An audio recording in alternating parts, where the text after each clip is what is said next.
All right, you are listening to an episode of Transparency and Merit. I'm Joe. I'm here with Brian. Ian Kramer. Tell us about Ian Kramer, and why did you name the show what you named it? Well, I named it that because this man is up for trial. He's got a public defender. All his crowdfunding sites to get a better attorney have been shut down by Antifa. And actually, from my understanding, and let me start by saying Ian Kramer, hero, villain, or something in between is the full title of the show.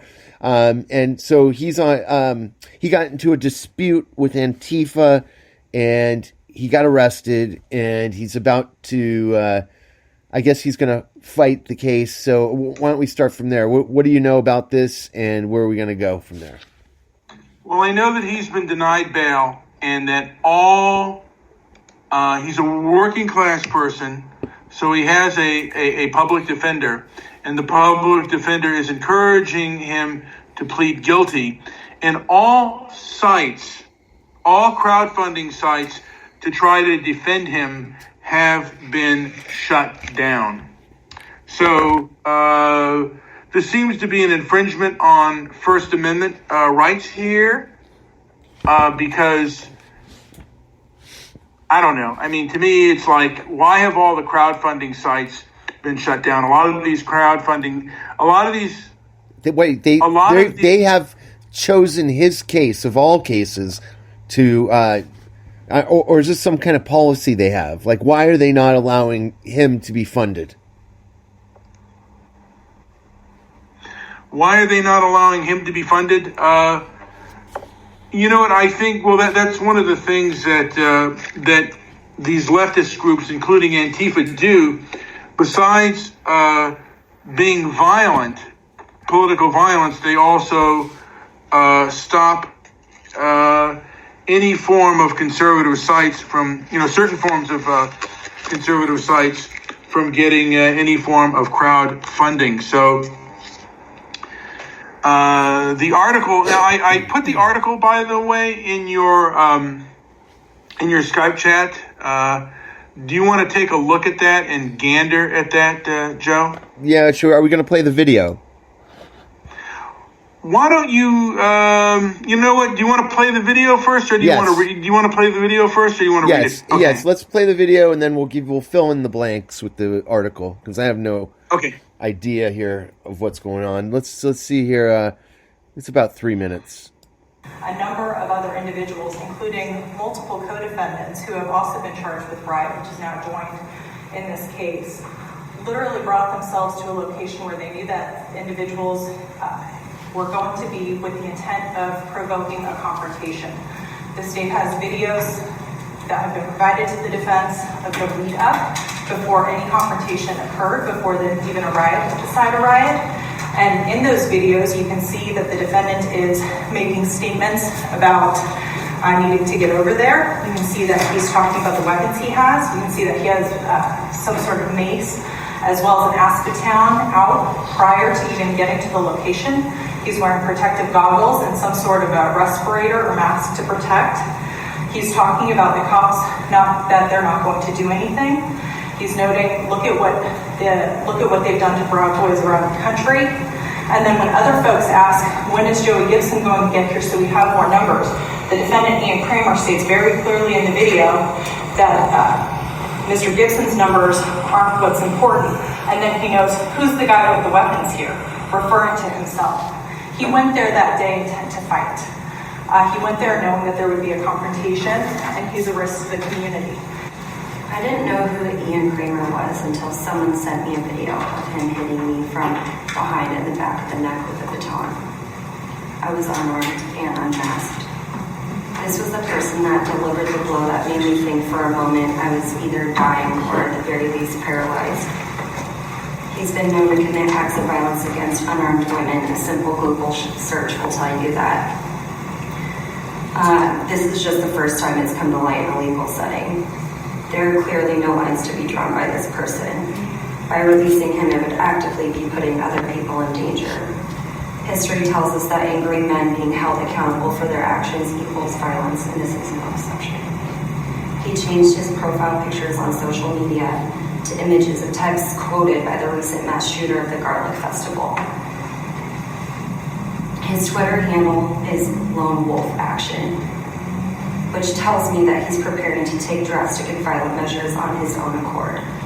But since the state has insisted on relaying what they believe the facts of this case are, I also have seen the video in this case, and if we're going to be fair about this, before the alleged Measure 11 charge act occurred, clearly on the video, Ms. Clark is running across the street into a crowd of people that are associated with my client with her fist swinging.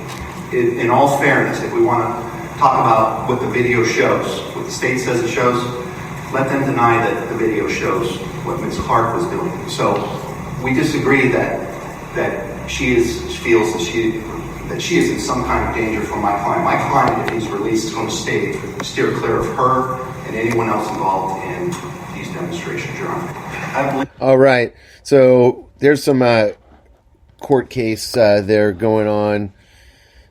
Ian Kramer writes from jail. Is this the entry you're talking about? I think you're muted, by the way. Might want to unmute.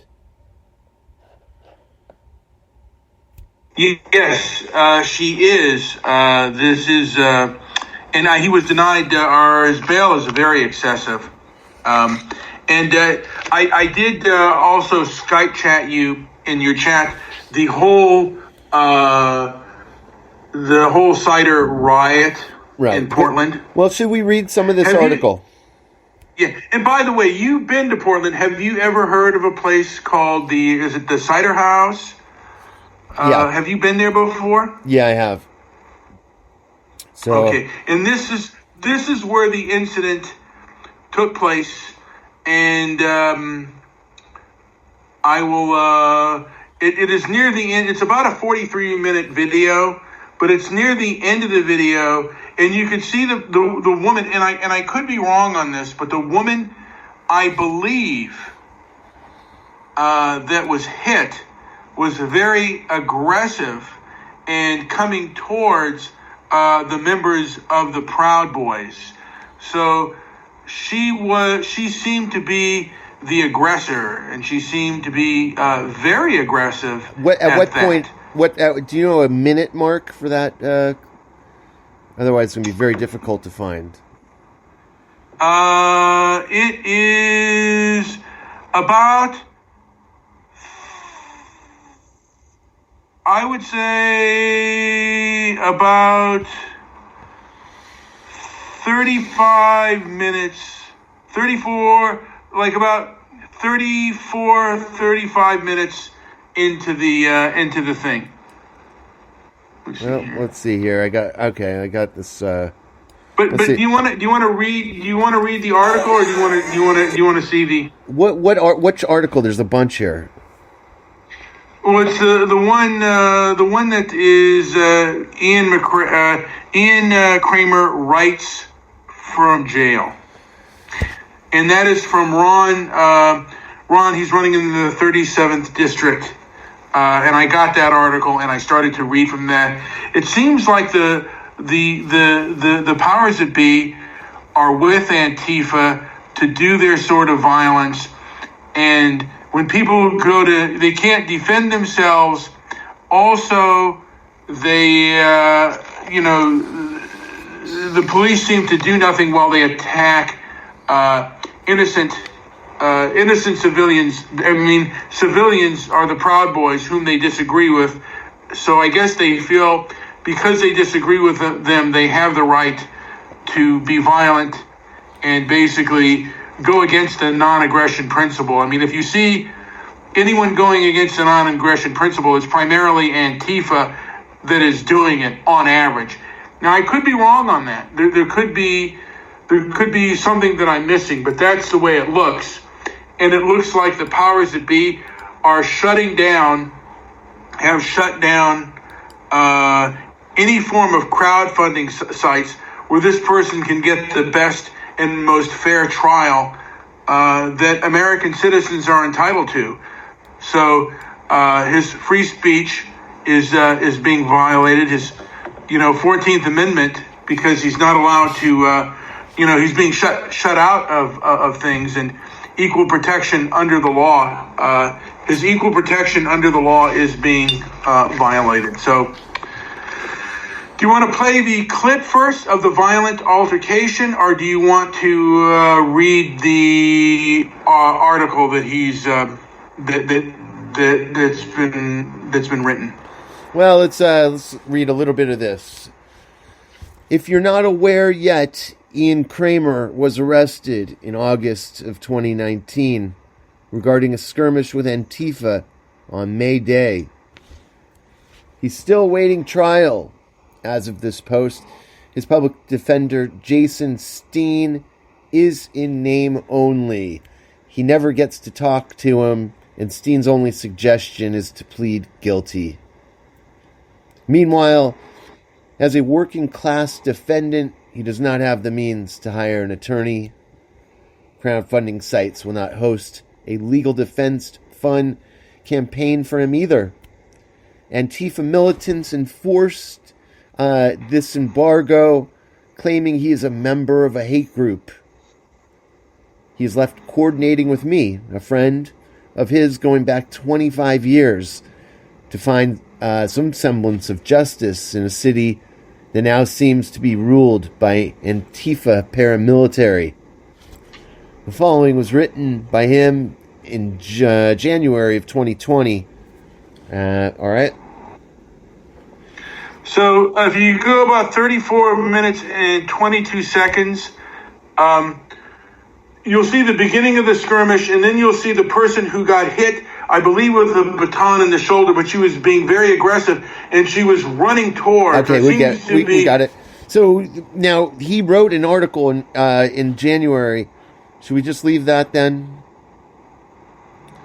Yeah. So if you want to, all right, we'll play that video. Yeah.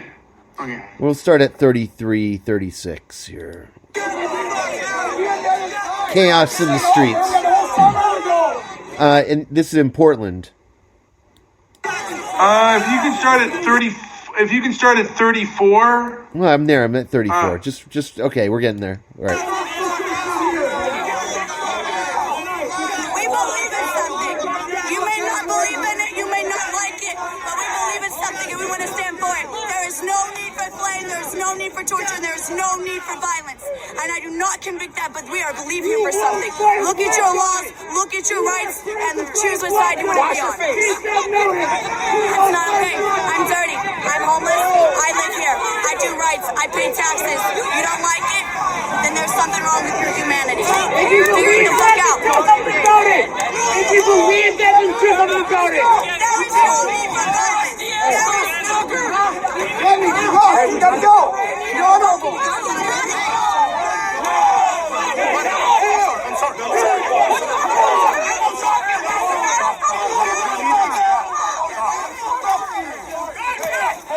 Oh. Now, if you stop right there. Oh, wow. Okay, stop right there. Wow. That is the woman who the man is being charged with assault. So Now, so yeah. Ian, this guy Ian is being accused of whacking this woman over the head. I think he whacked her in the neck, and he broke her collar. I think he hurt her collarbone or something like that. But she was knocked to the ground. I don't know the full extent of her injuries, and we can go further into that. Mm-hmm. But clearly, this person, like I said, I mean, don't you see the other person being aggressive? I mean, no, because it's off screen. I don't know what happened. But don't you see her? I mean, yeah, it is off screen. We don't see the whole incident, but you do see her rushing towards that group, being very angry and agitated. So what I see is a lot of chaos. I don't know if I actually saw her running at. Let's see. If If I can, yeah, I don't see her running at them. No. She's coming towards them though. The one who got hit. Because the one who is, she's not with the mask and she's really agitated and she's running. And then you see a cut to and her falling over. But I think that's the same person. Let me watch this again.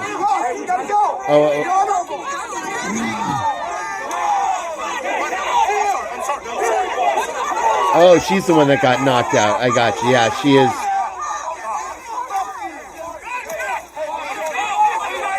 Okay.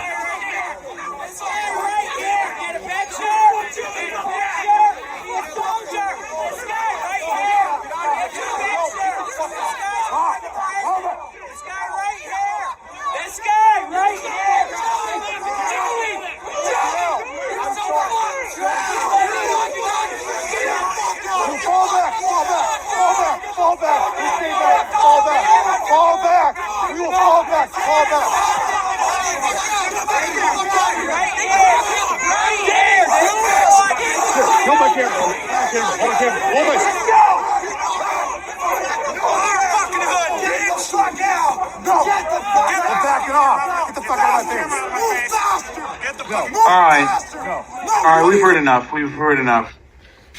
Wow. Now, when you were in Portland, did you witness anything like that, Joe? This when I was there in 1995. I think all the grunge people were too stoned to fight that aggressively. Now, no, I did not see anything like that. No, there's nothing like that. Yeah. Now, I've heard that Oregon, by the way, and this is just a side note, that Oregon has the largest concentration of methamphetamine addicts. And I'm wondering if there's a correlation between the anger and violence of Antifa and methamphetamine use. Yeah, I don't know if you'll get that study ever fulfilled, but maybe. Yeah. Keep pressing. But it does seem like the political system and the power systems that be are with this kind of mobocracy and are denying liberty. I mean, because this person is a working class person, so he doesn't have the money to basically defend himself. He only has a public defender, and all crowdfunding sites have been shut down. So I guess is your argument here like he was being egressed on? Is that what's? Yes. And what's even worse is the internet. From my understanding, the internet helped propel some of these leftist groups, and now these leftist groups, anytime somebody tries to stand up against them or ask them questions or expose them, these leftist groups shut them down. I mean, they seem to control both the mainstream media, who doesn't cover it, or covers it not very subjectively, and then the outside, and then the other sides of media who try to cover it are basically seem to be shut down. And this is the way it seems to be working. And this person cannot get any funding. And I wonder if his 14th Amendment rights are being violated because he cannot fund a trial. So he has to get a public defender. Because he can't, because all crowdfunding sources for his trial have been shut down. And and I'm certain that they've crowdfunded people who were also who did some terrible things or who did rotten things. And this is, I can't understand why people are bowing to this kind of pressure, because this person, because he does deserve he does deserve a fair trial. And if people want to give money to that trial, I don't know why he would be denied the right for crowdfunding and people to try to fund for his trial, because that way the truth can come out. And I think this trial should be very public. And he deserves the best defense that he could get. Just as all Americans do, they deserve the best and most vigorous defense they can get. And that seems not to be happening. And it seems like the city of Portland, and not just the city of Portland, but just about every big city is kind of run by mobocracy and outrage mobs. And that's not really liberty, or at least it doesn't look that way. Joe, is there anything else to add? Because that's basically my feeling on that, and I don't have much more to add. I want to do some more investigating. If you are following along on YouTube, please subscribe. Our subscribers are too low, but Transparency and Merit is covering all the issues that come to us over the desk. It seems like there's a lot of these sort of stories popping up now that that's what you're looking for. And I want to say, if I've missed anything, or if you believe that I'm wrong, please, put a comment below, and let's have that open, honest discussion.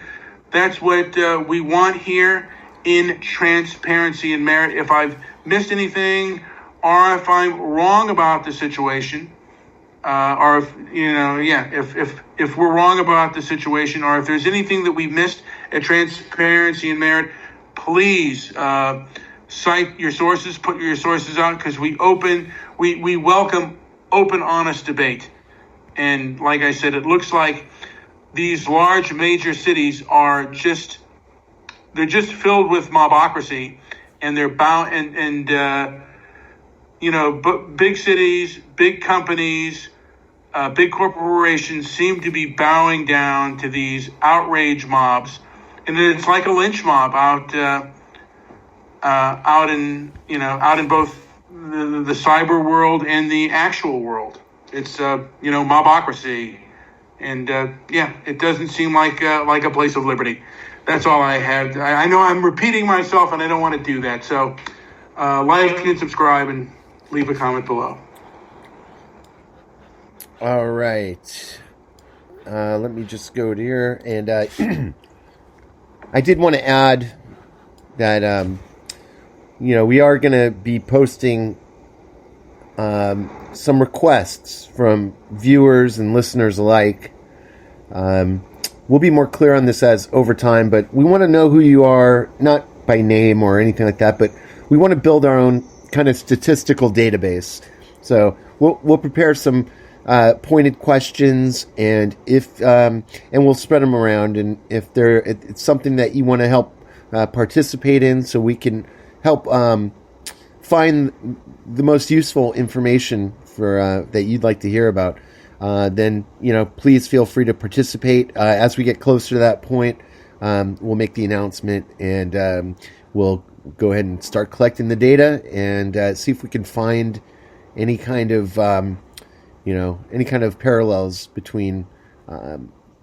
We'll get there. We'll make it clear when the time is right. But until then, make sure you do like and subscribe. And thanks again for listening to Transparency and Merit.